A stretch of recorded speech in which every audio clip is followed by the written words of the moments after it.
नमस्कार फ्रेंड्स, मैं नीरज पंडित आप सबका स्वागत करता हूं मेरे यूट्यूब चैनल गुरुजी ज्ञान पॉइंट में।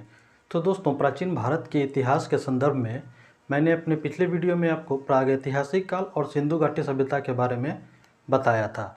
तो अगर आप लोगों ने अभी तक ये वीडियो नहीं देखा है तो अभी तक आई बटन में मैंने दे दिया है, आप उसको जाके क्लिक कर सकते हैं या फिर मेरे प्लेलिस्ट में आप जाके वहाँ से भी वीडियो वॉच कर सकते हैं। तो दोस्तों, आज हम पढ़ेंगे वैदिक सभ्यता के बारे में, वैदिक काल के बारे में। क्या है वैदिक काल?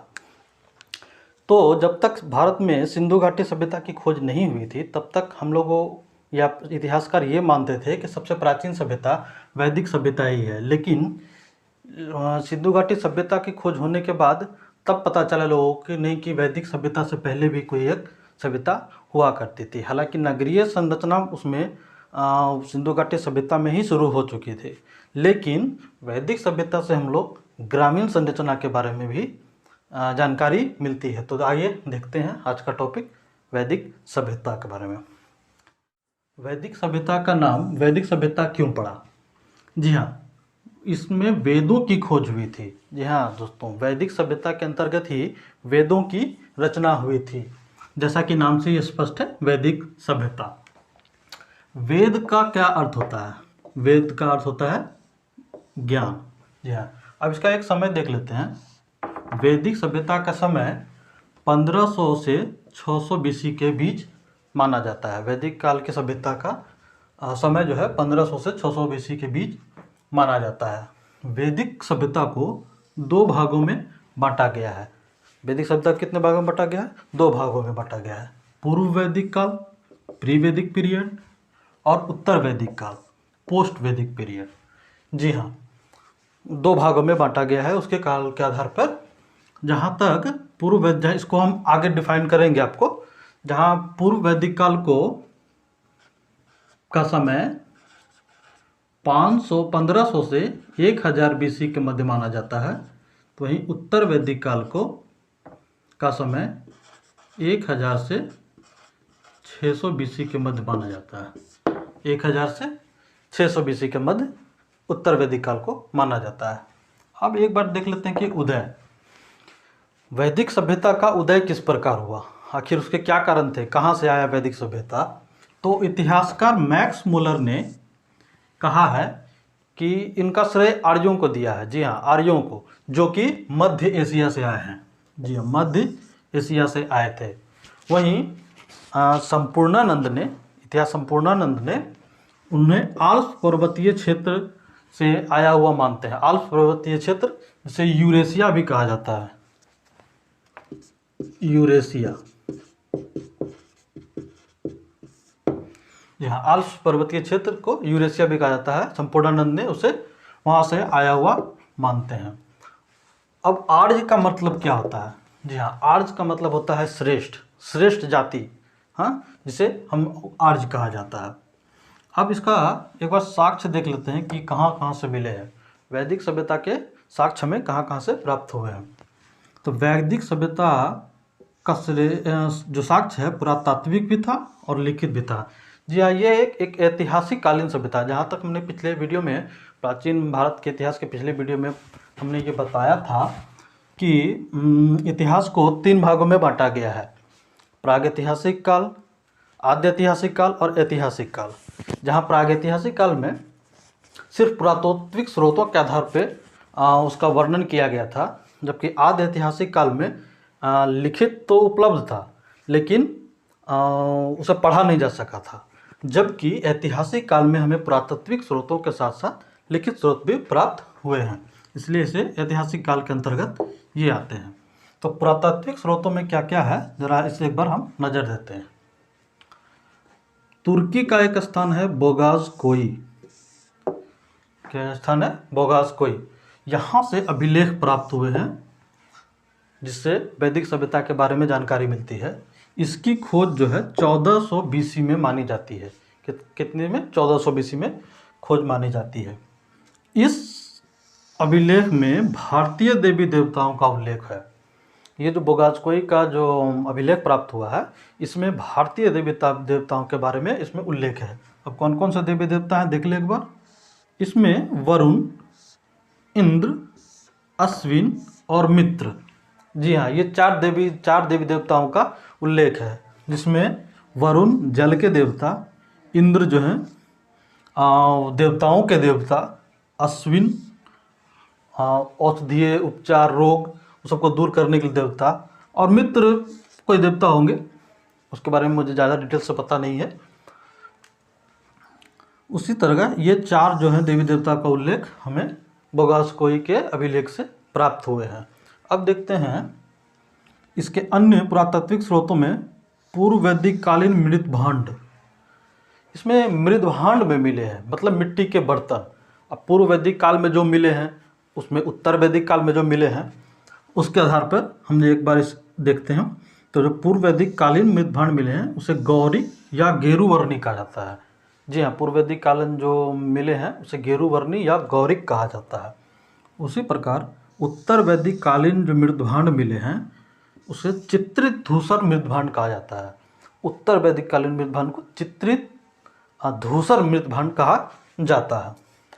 तो ये हो गए इनके कुछ पुरातात्विक स्रोत। अब लिखित स्रोतों में देखा जाए तो वेद जो हैं सबसे प्रमुख हैं। वेद को ही लिखित स्रोत माना गया है। अब देखते हैं वेद क्या हैं। वेद 4 प्रकार के होते हैं, जैसा कि आप लोगों ने बहुत जगह पढ़ा भी होगा। वेद 4 प्रकार के होते हैं: ऋग्वेद, सामवेद, यजुर्वेद और अथर्ववेद। जी हाँ, 4 प्रकार के वेद होते हैं। अब इसमें से प्रथम 3 वेद को वेद त्रयी कहा जाता है। प्रथम 3 का मतलब ऋग्वेद को, सामवेद को और यजुर्वेद को। इन 3 वेदों को मिलाकर इसे वेद त्रयी कहा जाता है। लेकिन इसमें अथर्ववेद को शामिल नहीं किया जाता है। लेकिन अथर्ववेद को शामिल नहीं किया गया, अलग रखा गया। इसका वजह क्या था? एक्चुअली अथर्ववेद में जो है भूत पिशाच, रोग, मृत्यु, जीवन मृत्यु, विवाह आदि को शामिल किया गया है। इसीलिए इसको बाकी अन्य 3 वेदों से अलग रखा गया है। अब चारों वेदों को वेद संहिता कहा जाता है। अगर चारों वेदों को एक जगह मिला दिया जाए या एक जगह रखा जाए तो इसे हम लोग वेद संहिता कहते हैं। प्रमुख वेद जो थे, चारों वेद में सबसे प्रमुख कौन था? तो ऋग्वेद था। आइए हम थोड़ा सा देख लेते हैं इसमें इसकी क्या क्या विशेषता है। तो ऋग्वेद में निर्माता देवों को माना जाता है। अब एक्चुअली में निर्माता कौन है इस पर थोड़ा सा अभी तक पता नहीं चला है, प्रमाण कोई नहीं मिले हैं। लेकिन कहा जाता है कि ऋग्वेद का जो निर्माता थे वो देवताओं को माना गया है। लेकिन इनके संकलनकर्ता जो थे वो महर्षि कृष्ण द्वैपायन वेदव्यास को माना जाता है। जी हाँ, जो संकलित किए थे वेदों को। अब ये इधर उधर पड़े हुए थे, कुछ पांडुलिपियाँ यहाँ थी वहाँ थे, तो उस सबको एक जगह संकलित किए थे। तो उसको किसने किया था? महर्षि कृष्ण द्वैपायन वेदव्यास ने। अब ऋग्वेद में 10 मंडल हैं। जी हाँ, 10 मंडल। अब मंडल का अर्थ क्या होता है? अध्याय। अपने चैप्टर जो थे 10 चैप्टर हैं और 1028 सुक्तक हैं इसमें। 1028 सुक्तक। सुक्तक का अर्थ होता है मंत्र। अब इसे हम कैसे याद कर सकते हैं? बहुत ही आसान तरीका है। 10 मंडल हैं, आप समझ इसको 10 दिशा है, 10 दिशा भी है। तो जहाँ आपको जहाँ दिशाओं की बात आ जाएगी तो आपको याद रख लीजिएगा 10 दिशाएं मतलब 10 मंडल। अब सूक्तक जो है इसको कैसे याद करेंगे? 1028 है। तो आप लोग याद कर सकते हैं, मेमोरी कार्ड की जीबी होती है ना, तो 1 जीबी में कितना होता है? 1024 MB। तो 1024 MB प्लस 4 कर दीजिएगा 1028, तो कितना है टोटल सूक्तक आपको समझ में आ जाएगा। तो इस तरह कुछ याद करने के टिप्स और ट्रिक्स हैं। अब आगे चलते हैं। वर्ण व्यवस्था की जानकारी हमसे कहाँ मिलती है? इसी ऋग्वेद की 10वें मंडल से। ऋग्वेद का जो ये 10वां मंडल है, मतलब 10वें अध्याय से हमें जो समाज में वर्ण व्यवस्था थी उसकी जानकारी हमें 10वें मंडल से मिलती है। अब हम चलते हैं सामवेद के बारे में। सामवेद क्या था? इसे संगीत का वेद कहा जाता है। यह संगीत का वेद, सुरों का संग्रह। इसके में जैसे सुरों का आप 7 सुर होते हैं, सा रे गा मा पा धा नी। तो ये जो 7 सुर हैं ये सामवेद से ही लिए गए हैं। इसे सुरों का संग्रह ही किया गया है इसमें, सामवेद में, इसीलिए इसे संगीत का वेद कहा जाता है। अब देख लेते हैं यजुर्वेद, यज्ञ विधि का वर्णन। यजुर्वेद में क्या है, यज्ञ की जो प्राचीन महर्षि और राजा महाराजा जो यज्ञ कराते थे उसमें किस तरह की विधि होगी, इसमें हम लोग इसमें यजुर्वेद में वर्णन है। अब ये किस प्रकार में है, गद्य और पद्य दोनों प्रकार में मौजूद है। अब गद्य और पद्य क्या है, गद्य का मतलब कथा के रूप में, कहानियों के रूप में, एक सारांश के रूप में, तो वो हो गया गद्य। पद्य क्या है, पद्य मतलब कविता, सूक्ति, मंत्र, तो इस तरह से भी उसमें संकलित है, किसमें, यजुर्वेद में। अब चले अथर्ववेद, सामाजिक जीवन के क्रियाकलाप। सामाजिक जीवन जो है, समाज में क्या क्या क्रियाकलाप हो रहे हैं उसमें उसके आधार पर अथर्ववेद में जानकारी दी गई है। जैसे भूत प्रेत, रोग, विवाह, जीवन मृत्यु, ये सब की जानकारी कहाँ मिलती है, तो अथर्ववेद में। अब इसमें इसे ब्रह्मवेद अर्थात श्रेष्ठ वेद कहा गया है। इसे क्या कहा गया है, ब्रह्मवेद या श्रेष्ठ वेद कहा गया है। अब हम लोग देख लेते हैं कि वैदिक सभ्यता को दो भागों में बांटा गया था, पूर्व वैदिक काल और उत्तर वैदिक काल। तो दोस्तों इस वीडियो में मैं मुख्य रूप से आपको पूर्व वैदिक काल के बारे में बताऊंगा, क्योंकि अगर मैं दोनों बताने लगूं तो वीडियो काफ़ी लंबी हो जाएगी। तो उत्तर वैदिक काल के लिए मैं एक अलग से वीडियो आपको लेके आऊँगा। तो इस वीडियो में मैं पूर्व वैदिक काल के बारे में बताऊँगा। तो चलिए देखते हैं पूर्व वैदिक काल क्या है। पूर्व वैदिक काल को ऋग वैदिक काल भी कहा जाता है। जी हाँ, जो 4 वेद हैं जिसमें से ऋग वेद से जो भी जानकारियाँ ली गई है या ऋग वेद पे जो आधारित था वो सिर्फ पूर्व वैदिक काल था, इसीलिए हम लोग इसे ऋग वैदिक काल कहते हैं। अन्य 3 जो वेद हैं वो उत्तर वैदिक कालीन सभ्यता के अंतर्गत आ जाता है, इसीलिए उसे इस वेद में इस सभ्यता में शामिल नहीं किया गया है। किसमें, पूर्व वैदिक सभ्यता में, पूर्व वैदिक काल में। अब पूर्व वैदिक काल की एक बार हम देख लेते हैं, राजनीतिक स्थिति क्या थी, वहाँ का प्रशासन क्या था, आखिर किस तरह से लोग वहाँ पर प्रशासन करते थे। कबीलाई जीवन था वहाँ पे, क्या था, लोग किस में रहते थे, एक कबीलों में बना कर रहते थे। एक कबीला बना लिया, अलग अलग कबीले होते थे, उसे बनाकर लोग रहते थे। उसे कबीलों को क्या कहा जाता था, उस कबीलों को जन कहा जाता था। कबीलों को क्या कहा जाता था, जन कहा जाता था। अब इस कबीला, अब जब कबीला है तो उसका एक मुखिया होगा। अब भाई परिवार है तो परिवार का तो एक गार्जियन होना चाहिए। तो गार्जियन के रूप में, कबीले के गार्जियन के रूप में एक आदमी को एक अधिकारी होता था, या यूँ कहिए कि एक राजा होता था, उसे बना दिया जाता था, उसे राजन कहा जाता था। क्या कहता था, मतलब कबीले के जो देख रेख के लिए होते थे उसे राजन कहा जाता था। लेकिन था इसमें क्या था, ये अन्य राजाओं की तरह इसके पास कोई अधिकार नहीं थे। बहुत सारे अधिकार इसके सीमित थे। जैसे बाकी के राजा क्या थे, घोड़े रखते थे, टैक्स लेते थे, सेना थी उसकी अपनी, बहुत सारे दास दासियां, नौकर चाकर, वैभव, किला, दुर्ग, ये सब होता था। लेकिन यहाँ ऐसा नहीं था, राजन के अधिकार सीमित थे। इसमें ये सेना नहीं रख सकते थे और इन्हें कर लेने का भी कोई अधिकार नहीं था। मतलब कोई बड़ा कार्य करने के लिए से नहीं रखा गया था। ये सिर्फ देखरेख और सुरक्षा की दृष्टि से एक व्यक्ति को चुना गया था, जिसे राजन कहा जाता था। लेकिन ये अधिकार बहुत ही सीमित थे। लेकिन अब कोई भी राजा होगा तो उसका तो सहायक होंगे ही। अब राजा हो तो वो अकेले तो कार्य करता नहीं है, उसके कोई सहायक होते थे।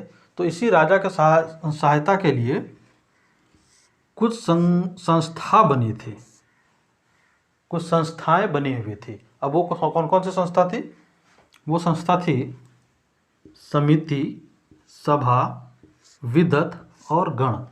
अब हम देख लेते हैं कि ये चारों क्या थी, समिति, सभा, विदत और गण, ये क्या थे। समिति जो थी आम लोगों की संस्था थी। एक आम लोगों की को बहुत सारे आम लोगों को इसमें शामिल कर लिया जाता था। इसमें पुरुष महिलाएं सभी शामिल होते थे।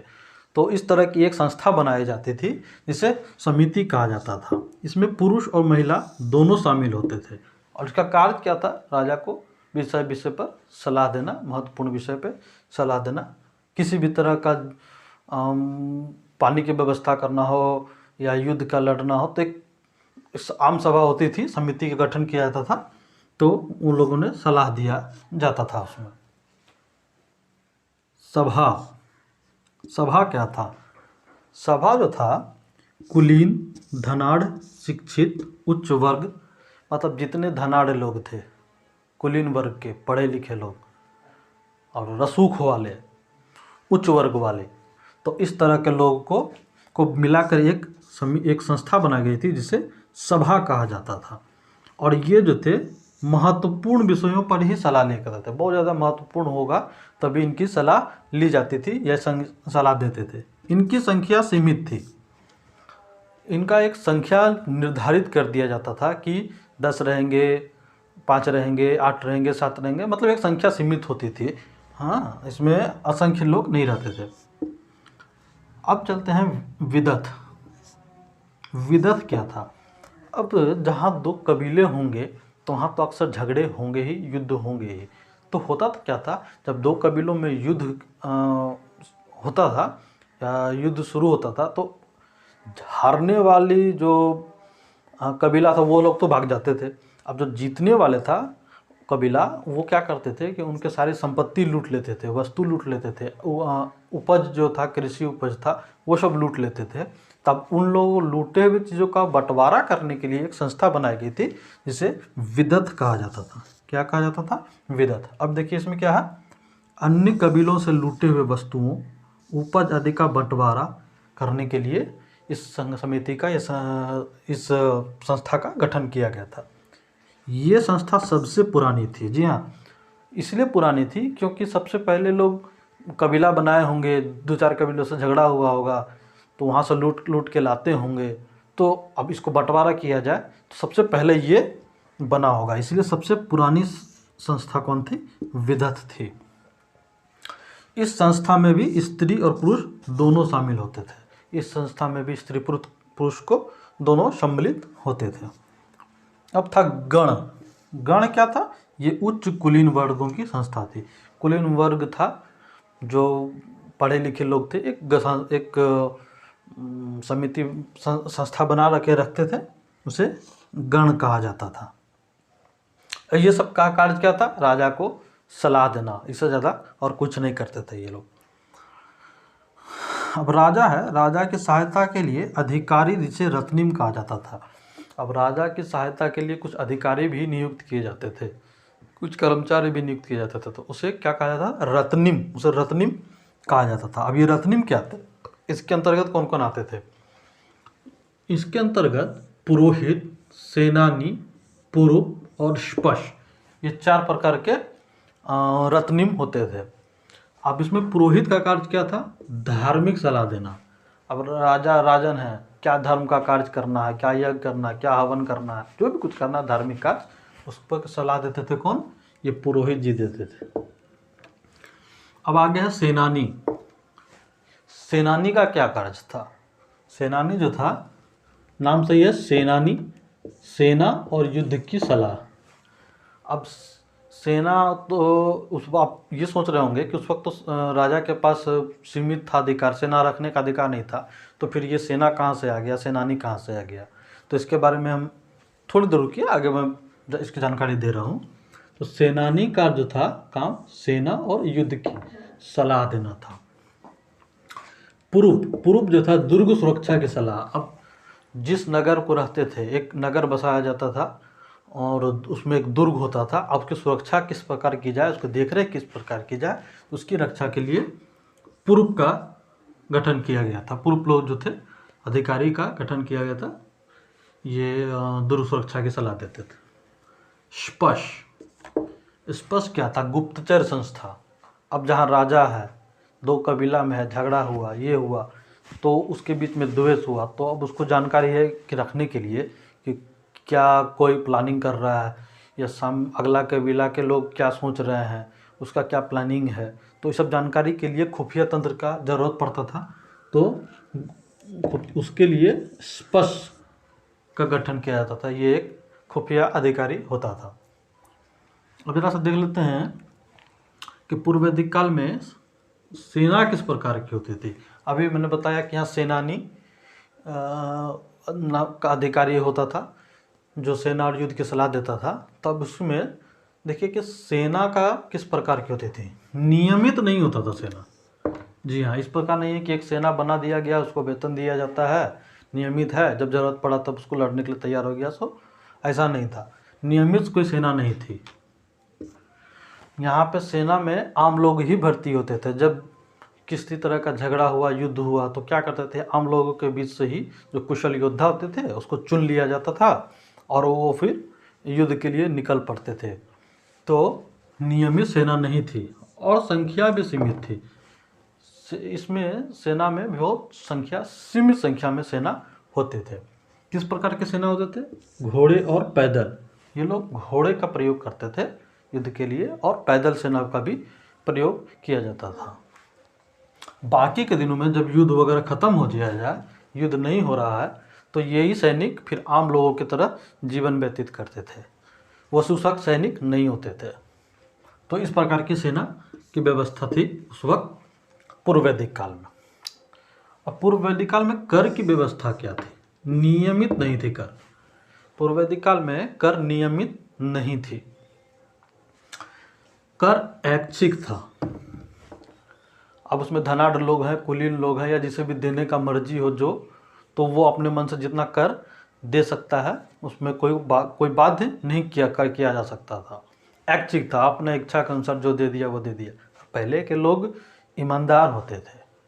अभी जैसा चोर थोड़े होते थे ना, कि बस कमाए जा रहे हैं और सब सरकार को टैक्स देने का मन हुआ तो उसमें से भी चोरी कर लिए। नहीं, उस वक्त था, ईमानदार होते थे। किसी को जरूरत पड़ा, लोग सोचते थे कि अरे जब युद्ध होगा या किसी चीज़ का ज़रूरत पड़ा, गुरु की देखभाल करना है, तो कहाँ से पैसा आएगा। तो जो धनाढ़ लोग थे, कुलीन लोग थे, स्वैच्छिक मतलब कर देते थे, लेकिन उसको कोई बाध्य नहीं किया जाता कि नहीं तुमको देना ही है, क्योंकि राजा के पास तो कोई अधिकार ही नहीं था, कोई बहुत सीमित था, बहुत छोटा सा अधिकार था। तो उतना अधिकार में क्या किया जा सकता। तो कर जो था ऐच्छिक था, इसे बाध्य नहीं किया जा सकता है। न्याय व्यवस्था, उस वक्त न्याय व्यवस्था क्या था। एक्चुअली न्याय व्यवस्था का कोई प्रमाण नहीं मिला है, पुख्ता प्रमाण नहीं मिला है। कुछ कुछ कहीं मिला होगा, लेकिन पुख्ता प्रमाण नहीं है कि हाँ साबित करता था कि यही हो। तो उसके आधार पर जो मिले हैं थोड़ा बहुत लगता है, संभवतः स्थानीय स्तर पर, मतलब अब आपस में ही लोग 8-10 लोग बैठ गए अपने में और सही गलत का फैसला किया, तो कोई बड़ा इसमें व्यवस्था नहीं किया गया था न्याय के लिए। तो यहाँ पर हमने देखा राजनीतिक स्थिति। अब चलते हैं थोड़ा पूर्व वैदिक काल में सामाजिक व्यवस्था क्या थी, लोग समाज में किस प्रकार रहते थे। समाज जो था समतावादी था, भेदभाव नहीं था। वहाँ के लोग भेदभाव नहीं करते थे। आज जैसे है ना, तुम कुछ जात हो, तुम वो जात हो, तो छुआछूत है, इस पर नहीं। पहले के लोग बहुत अच्छे थे, आज की तरह भेदभाव करने वाले नहीं थे, बहुत अच्छे लोग थे पहले से। तो इस काल में समतावादी था, लोग भेदभाव नहीं किया जाता था। छूत अछूत का कोई मतलब नहीं था, कोई जानता ही नहीं था छूत अछूत होता क्या है। हाँ, इसमें समाज में वर्ण व्यवस्था क्या था, ब्राह्मण, क्षत्रिय, वैश्य, शूद्र। अब सोच रहे हैं कि ये 4 को जाति तो हो गया भाई, तो छुआछूत तो होगा ही। नहीं, ऐसा कोई बात नहीं है। एक्चुअली में जो वर्ण व्यवस्था था वो कर्म के आधार पे था। जो आदमी जो काम कर रहा है वो उसी जात का। अगर हम पढ़ा रहे हैं तो हम ब्राह्मण हो गए, हमारे पास बहुत ताकत है, क्षत्रिय हो गए, लड़ाई झगड़ा में तेज हैं, क्षत्रिय हो गए। हम कहीं व्यापार कर रहे हैं तो हम वैश्य हो गए, और कोई छोटा मोटा काम कर रहे हैं तो हम शूद्र हो गए। लेकिन कोई छुआछूत नहीं था, ये स्वैच्छिक था। एक परिवार में अगर 4 बेटा है तो चारों अलग अलग जाति का हो सकता था, क्योंकि वो जो कर्म को चुन लिया उसके आधार पर वो जाति हो गया। वो पितृसत्तात्मक नहीं था, मतलब वंशज नहीं था कि हाँ वंशानुगत हो गया कि बाप अगर ये जाति का है तो बेटा भी वो जाति का होगा, ऐसा नहीं है। वो कर्म के आधार पे स्वैच्छिक था, जो लोग चाहे वो अपना वो जाति चुन सकता था। कर्म के आधार पर वर्ण चुनने की आज़ादी थी। अब देख ले दास प्रथा जरा सा। उस वक्त भी दास प्रथा प्रचलन में था, लेकिन दासों का शोषण नहीं किया जाता था। का कि भेदभाव, ऊंच नीच, छुआछूत इस तरह का गंदगी था ही नहीं उस वक्त। इसीलिए दासों से जो भी है कोई शोषण नहीं किया जाता था। बस क्या था, सीमित प्रयोग के लिए दास का प्रयोग किया जाता था। जो कोई काम हुआ तो उसके लिए, छोटा मोटा काम हुआ या घर का काम हुआ तो एक उस छोटे से काम के लिए दासों को रखा जाता था, लेकिन उनका शोषण नहीं किया जाता था। अब देख लें परिवार कैसा था। पूर्व वैदिक काल में परिवार कैसा था। परिवार जो थी समाज की सबसे छोटी इकाई थी। आज भी समाज की सबसे छोटी इकाई परिवार ही है। उस वक्त भी परिवार जो था सबसे समाज की छोटी इकाई थी। समाज पितृसत्तात्मक था, मतलब जैसे आज भी पितृसत्तात्मक है, पिता के सरनेम को लोग लेके चलते हैं, तो उस वक्त भी पितृसत्तात्मक ही था।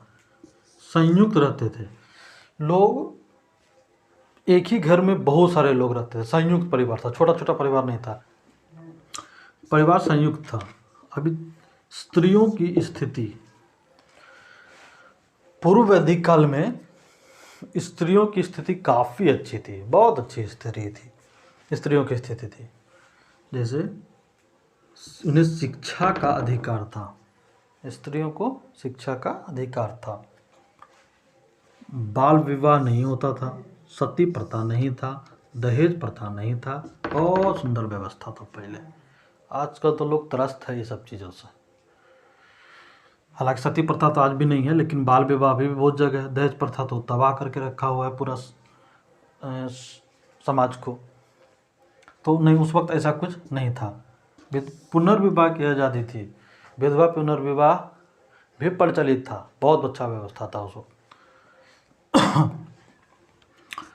खान पान और मनोरंजन। अब लोग का खान पान कैसा था, मनोरंजन का साधन क्या था। तो लोग जो थे शाकाहारी और मांसाहारी दोनों प्रकार के थे। मतलब लोग शाकाहारी और मांसाहारी दोनों प्रकार के हुआ करते थे। मनोरंजन के लिए नृत्य, संगीत, घुड़सवारी, खेलकूद, इन सब का आयोजन किया जाता था। तो हमने अभी तक देखा कि वैदिक काल में को दो भागों में बांटा गया है। उसका समय क्या है, उदय कैसे हुआ, उसके लिखित साक्ष्य, पुरातात्विक साक्ष्य क्या क्या थे, और इसमें जो चारों वेद था उसके बारे में हमने थोड़ी थोड़ी डिटेल्स जानकारियाँ ली। पूर्व वैदिक काल में राजनीतिक स्थिति के बारे में जाना, कर व्यवस्था क्या था, दास प्रथा क्या था, स्त्रियों की स्थिति क्या थी, खेल और मनोरंजन कैसे थे, तो इनका जानकारी हमने लिया। अब आगे हम जानकारी लेंगे आर्थिक स्थिति क्या थी और धार्मिक स्थिति क्या थी पूर्व वैदिक काल में। तो आइए देखते हैं। तो दोस्तों आइए देखते हैं पूर्व वैदिक काल में लोगों की आर्थिक स्थिति क्या थी। तो पशुपालन अर्थव्यवस्था का मुख्य आधार था। पशुपालन जो है अर्थव्यवस्था का महत्वपूर्ण आधार था, मुख्य आधार था। प्रमुख पशु गाय को माना जाता था। जी हाँ, गाय को प्रमुख पशु माना जाता था, क्योंकि गाय को बहुत सारे फायदे थे, इसीलिए उसे अवध भी कहा जाता था। अवध का होता है वध न करने योग्य। जी हाँ, क्योंकि ये प्रमुख पशु थी, बहुत सारे फायदा होते थे गाय से, इसलिए इसके वध करना पर रोक लगा हुआ था। इसे वध नहीं किया जा सकता था, अवध था वो। उसे पूजनीय माना जाता था, पूजा करने योग्य, लोग गाय की पूजा करते थे। प्रिय पशु जो था घोड़ा था। वो अब इसमें बहुत सारे एग्जाम्स में पूछ दिया जाता है कि प्रमुख पशु कौन था पूर्व वैदिक काल में, तो आपको गाय को ध्यान रखना है। लेकिन अगर प्रिय पशु पूछा जाए तो आप किस पर टिक लगाएंगे, घोड़ा पे। घोड़ा वहाँ प्रिय पशु था। इसका कार्य घुड़सवारी के लिए, रथों के लिए, सेना आदि में घोड़े का प्रयोग किया जाता था। कृषि कैसा था उस वक्त। पूर्व वैदिक काल में कृषि का महत्व एक बहुत काफ़ी कम था। क्या था, बहुत कम था। वजह क्या था इसका कम होने का, कि उस वक्त जो था कृषि उपयुक्त धातु की खोज नहीं हुआ था। जैसे उस वक्त कहा जाता है कि लोहे की खोज उस वक्त नहीं हुई थी, तो इसलिए कृषि का जो औजार प्रयुक्त होता है, तो उपयुक्त औजार न होने के कारण कृषि जो था उतना ज़्यादा विकसित नहीं था, इसलिए कृषि का महत्व काफ़ी कम था।